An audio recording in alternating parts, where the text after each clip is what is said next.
안녕하세요. 필름앤 페스티벌의 황동미입니다.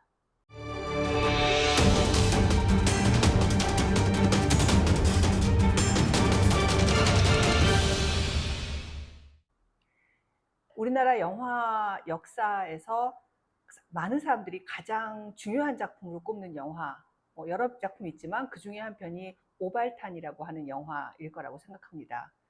많은 분들이 제목은 들어봤지만 실제 본 분은 그렇게 많지는 않을 것 같아요. 워낙 오래된 영화니까요.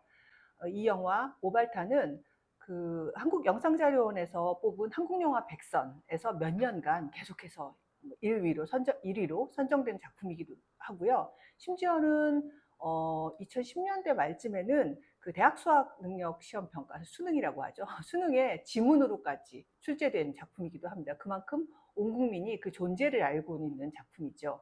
오발탄을 둘러싼 여러 가지 이야기가 가능합니다. 이 작품이 한국 영화사에서 걸작으로 꼽히는 만큼 이 작품을 둘러싼 미학적 논쟁뿐만 아니고 이 작품에 관련된 여러 가지 당시 산업과의 문제, 그다음에 이 작품이 실제로 제작돼서 개봉하던 과정을 둘러싼 정치, 사회, 문화적인 이야기까지 여러 이야기가 가능한데요. 저는 오늘 이 작품이 당시에 드물게 샌프란시스코 국제영화제에 출품되었어요. 그래서 사실 1960년대 초반에 1963년도에 샌프란시스코 영화제에 갔었는데 60년대 초반에 한국 영화 산업에 있어서 국제영화제의 위상 그리고 관계를 어떻게 맺었는가에 있어서 가장 어떤 그 전형적이라고는 할 수 없죠. 아주 특이하고 그다음에 연구해볼 만한 그런 가치가 있는 사례라는 점에서 이 작품에 대해서 한번 이야기를 해드리려고 합니다.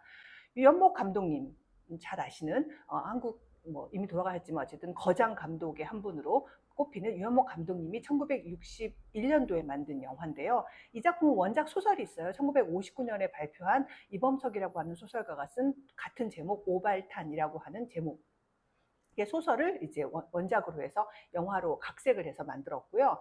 1961년도에 완성을 해서 개봉을 했습니다. 4월에. 근데 흥행에서는 약간 실패를 했고요. 근데 4월이라고 했잖아요. 그리고 1961년 5월에 우리가 잘 아는 그 5.16 군사쿠데타가 일어나고 그 다음에 이제 군사 정부가 들어섰죠. 그래서 그런 상황에서 이 영화가 다시 한번 노력을 해서 7월 17일 날 재개봉을 했습니다. 그런데 재개봉을 하자마자 군사 정부가 그거를 상영 금지를 시켰어요.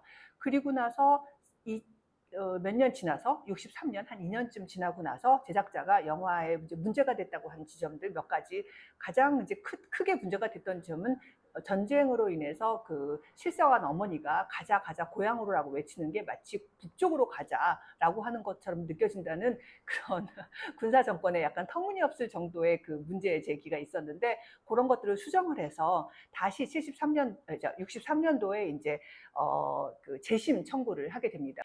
이 영화를 다시 그 재심을 신청해서 상영을 하려고 했던 가장 큰 이유가 뭐였냐면요. 63년 4월에 미국의 남가주 대학이라고 하는 곳에 영화과 교수이기도 하고 영화 평론가이기도 한 리차드 맥킨이라고 하는 사람이 방한을 했는데 이분이 오발탄을 굉장히 좋게 본 거죠. 그래서 이 작품을 샌프란시스코 국제영화제에 출품을 하자라고 이제 건의를 하고 출품을 추진을 합니다. 그러니까 갑자기 상영 금지된 작품에서 국제영화제 출품의 가능성이 있는 작품으로 작품이 변한 거예요. 그러니까 제작자가 그러면 정부에서 불만 있는 부분을 수정해서 다시 재개봉을 하고 싶다라고 했고 또 영화인 협회에서도 이거 다시 이제 좀 고려해달라라고 하는 탄원서도 내고 그러자 정부에서 이 상황을 못 이겨서 8월 달에 샌프란시스코 국제영화제 출품작 선정위원회라고 하는 걸 열어서 작품을 이제 막 고른 다음에 결국은 오발탄으로 8월 말에 출품을 하기로 결정을 합니다. 그리고 나서 10월에 샌프란시스코 국제영화제에 출품을 하기 위해서 이제 출품이 결정되고 나서 참가를 하기 위해서 대표단이 구성되었는데 대표단의 규모가 상당합니다. 이제부터 그 이야기를 좀 해보면 이제 유연목 감독님과 감독님의 배우자이신 이분 화가세요. 이제 박근자 여사. 그 다음에 김진규 배우도 가고요. 그 다음에 그 여우주연이었던 문정숙 씨 이렇게 배우 두 분. 그 다음에 재밌는 건 당시 공보부에 지금으로 치면 문화부라고 볼 수 있는 거죠. 공보부의 영화 과장이었던 분. 이렇게 여러 명이 참석을 해서 샌프란시스코에 있는 영화제를 갈 뿐만 아니고 영화제와 뭐 LA 헐리우드 그다음에 뉴욕까지 참가하는 굉장히 긴 일정의 영화제 참가 방미 일정을 소화하기 시작합니다. 이게 이제 논문에서 어떤 분이 요거를 이제 쭉 연구를 해서 논문을 발표를 한 걸 제가 봤는데요. 이렇게 여러 명이 가기도 했지만 굉장히 오랜 일정이 갑니다. 무려 47일? 거의 50일에 가까운 기간 동안. 그러니까 10월 28일 날 가서 12월 11일 날 귀국을 해요. 그리고 일정도 굉장히 재미있는 게 영화제 전 기간 동안에 참여해서 영화제 출품한 작품 23편인가를 전체를 다 보고 그다음에 이제 오발탄의 상영 일정에는 심지어 당시에 그 총영사, LA 총영사까지 참석을 하고 그리고 나서 영화제가 끝나고 난 이후에는 LA로 가서 LA에서 MGM 스튜디오를 방문을 합니다. 그리고 여러 영화인들을 만나고 또 영화인들만 만난 게 아니고 당시에 좀 명망이 있던 교포들도 만나요. 예를 들면 안중근 의사의 며느리라든가 아니면 안창호 선생님의 뭐 아들이라든가 아니면 미국인과 결혼하고 떠난 당시 당대 여배우라든가 이런 식의 그 교포들 중에 조금 뭐 명망 있는 분들을 만나고요.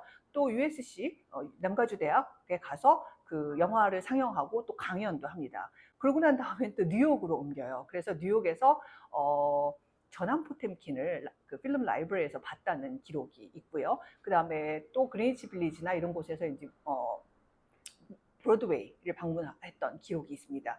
더 재밌는 건 11월 말에 워싱턴 DC로 일행이 옮기는데 그때 존 F 케네디 대통령이 저격당해서 사망했다는 걸 알게 되고 그 장례식에도 참석을 하고 심지어는 장례식 참석을 하면서 박정희 당시 이제 대통령이 아니고 당시에 이제 의장이었는데 박정희 의장이 미국에 왔는데 일정을 조율해서 만나기도 공항에서 마주 만나기도 합니다. 그리고 난 다음에는 워싱턴 DC를 떠나고 나서는 나이아가라 폭포 같은 관광 일정을 소화를 하고 귀국을 합니다. 굉장히 긴 일정이었죠. 도대체 이 여행은 지금과 달리 굉장히 그 폐쇄된 사회였고 냉전 사회였던 당시의 상황에서 봤을 때 도대체 이 여행은 누가 조율을 했을까요? 상당히 많은 부분 리처드 맥킨이라고 했던 그 USC 교수가 LA와 샌프란시스코에서의 일정을 조율했던 것 같고 그 다음에 교포분들을 명망 있는 교포분들을 만났던 것 같은 경우는 복원되는 LA의 총영사 조율을 했던 것 같습니다. 왜냐하면 그 장소에 총영사가 그 동행을 했다라고 하는 것과 당시 동행했던 공보부 영화과장까지 같이 있었다는 걸 보니까요. 그 다음에 그런 의미에서 본다면 워싱턴 공항에서 박정희 의장과 만났던 것도 사실 뭐 우연히 만났다기보다는 일종의 공무로 일정을 조정해서 만났던 것 같고요. 따라서 이 일정은 사실 개인적인 여행, 개인적으로 영화제에 참가했다라기보다는 약간의 정부 대표단의 성격 뭐 이런 것도 좀 보여집니다. 심지어 나중에 이제 그 유현목 감독님의 자서전에 해당하는 책이 있는데 그 책을 보면은 부인인 박근자 화백께서 증언하시기를 당시 중앙정보부장이 유현목 감독님을 이제 출국 전에 보자고 해서 이렇게 돈을 주면서 일부러 소련 영화인들과 좀 이렇게 파티 같은 걸 해라라고 하는 그런 부탁을 했다고 해요. 그럴 만큼 그 거기에 참석하는 것에 대해서 뭐랄까요 좀 의도적으로 국가에서 뭔가 여기에서 우리 체제, 우리의 문화 이런 것들을 조금 더 이렇게 우월하다는 걸 보여주고 싶어 했던 측면이 있는 거죠. 1990년대에 유현목 감독님과 오발탄을 사실은 1년에 영화학도들이 발굴을 해낸 거죠. 이렇게 재발견된 그래서 이제 이 재발견의 근거 중에 하나가 예술적이고 미학적인 측면도 있지만 당시에 그 유현목 감독님이 군사 정권에 의해서 굉장히 핍박을 받았다. 왜냐하면 오발탄도 뭐 막 상영 금지도 당하고 재상영 신청을 하기 위해서 막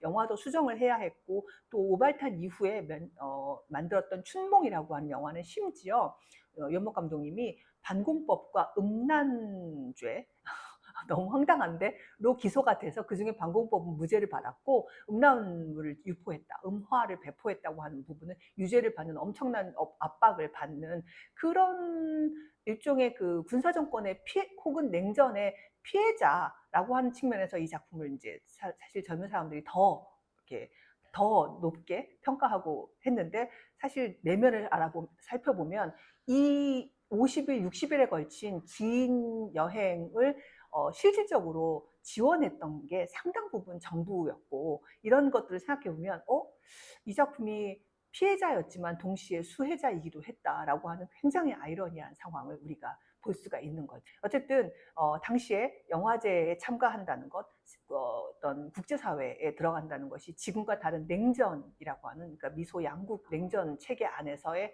문화 작품이 국제 질서 안에 편입되는 과정들이 어떠했는지를 보여주는 아주 뭐랄까요, 굉장히 독특한 한 작품이고요. 요거와 관련된 여러 논문과 책들도 있습니다. 혹시 제가 기회가 된다면 또 이런 책과 논문들도 소개할 수 있으면 좋겠고요.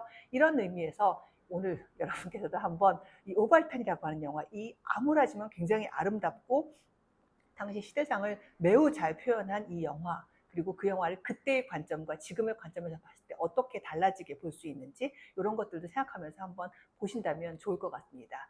오발탄과 샌프란시스코 영화제에 대한 이야기 이만 마치겠습니다. 감사합니다.